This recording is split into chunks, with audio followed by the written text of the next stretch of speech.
সম্মানিত ভিউয়ার্স, আজ আমরা চলে আসলাম কুসুম্বা মসজিদে। সম্মানিত ভিউয়ার্স, কুসুম্বা মসজিদে প্রবেশ করার পথে রাস্তার ধারে দেখতে পারবেন কিছু চই পড়ে রয়েছে। এই চইগুলো পড়ে রয়েছে, দেখুন এগুলো।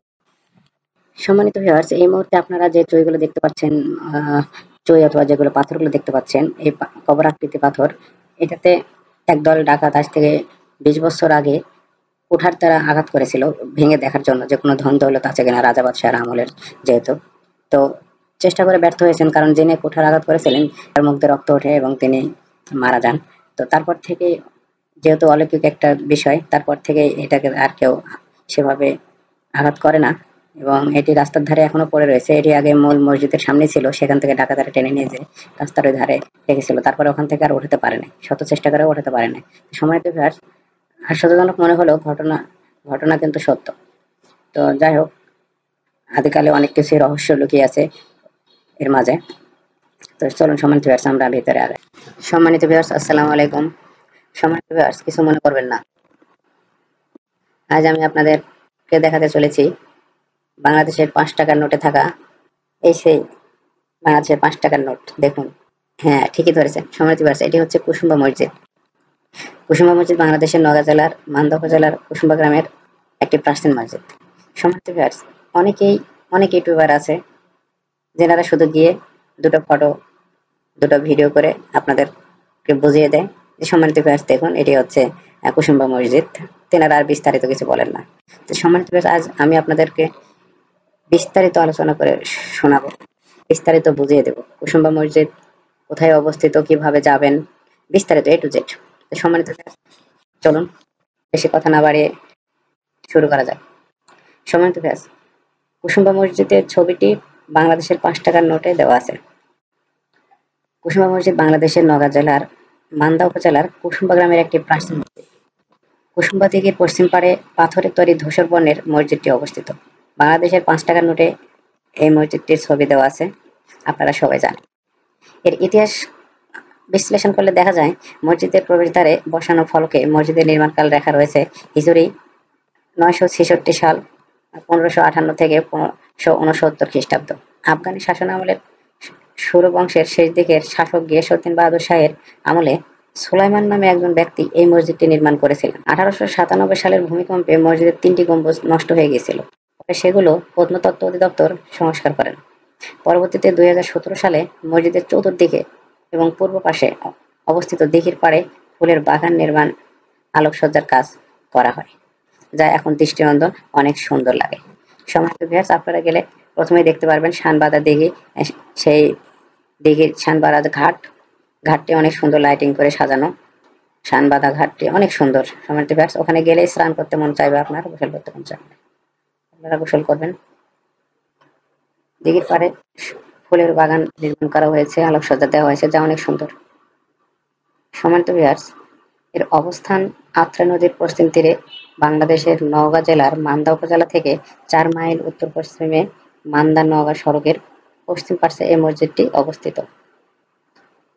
এর বিবরণ বিশ্লেষণ করতে গেলে দেখা যায় মসজিদটি দৈর্ঘ্য 58 ফুট, প্রস্থ 42 ফুট, 2 সারিতে 6টি গোলাকার গম্বুজ রয়েছে। মসজিদের গায়ে রয়েছে লতাপাতার সুন্দর নকশা। প্রাচীর ঘেরা মসজিদটির প্রধান ফটকে প্রহরী চৌকি ছিল। মসজিদটিতে ইটের গাঁথনি, সামান্য বাঁকানো কার্নিশ এবং সংলগ্ন 8 কোণা বুরুজ রয়েছে। এগুলো থেকে মসজিদের স্থাপত্যে বাংলা স্থাপত্য রীতির প্রভাব পাওয়া যায়। মসজিদের মূল গাঁথনি ইটের হলেও এর সম্পূর্ণ দেওয়াল এবং ভিতরের খিলানগুলো পাথরের স্তরণে ঢাকা। মসজিদের স্তম্ভ, ভিত্তি, মঞ্চ, মেঝে ও দেয়ালের জালি নকশা পর্যন্ত পাথরের।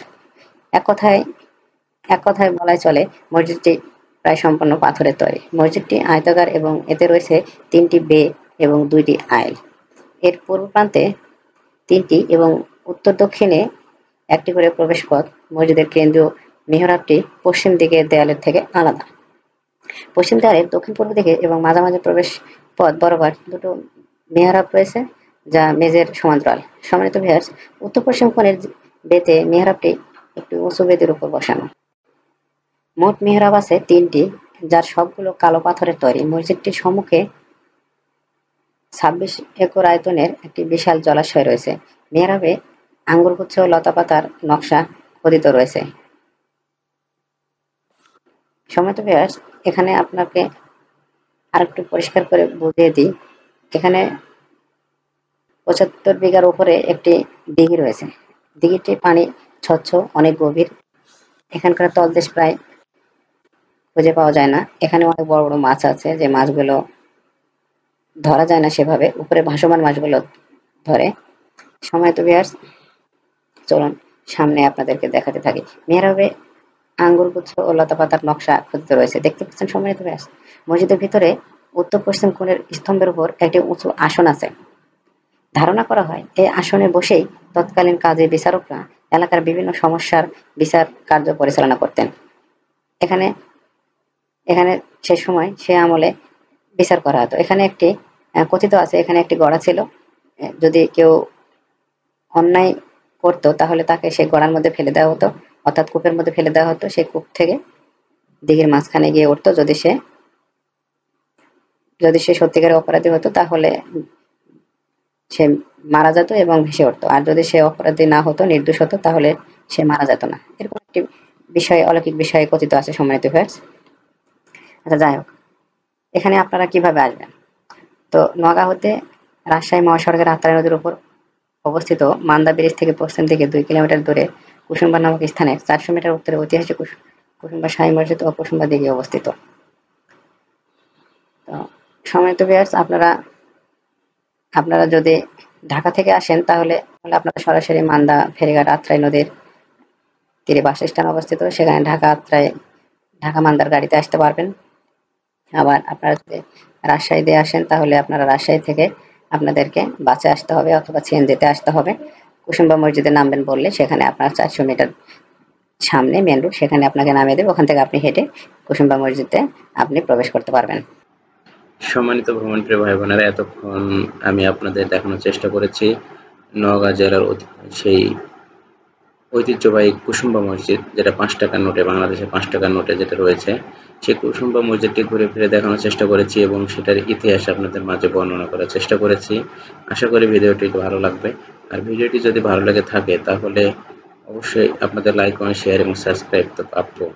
আপনাদের একটি লাইক, কমেন্ট, শেয়ার, সাবস্ক্রাইব আমাদেরকে পরবর্তী আরো মজার মজার ভিডিও বানাতে উৎসাহ যোগায়। সুতরাং আপনারা সাপোর্ট করলে আগামীতে আরো মজার মজার ভিডিও আপনাদের মাঝে উপহার দিতে পারবো।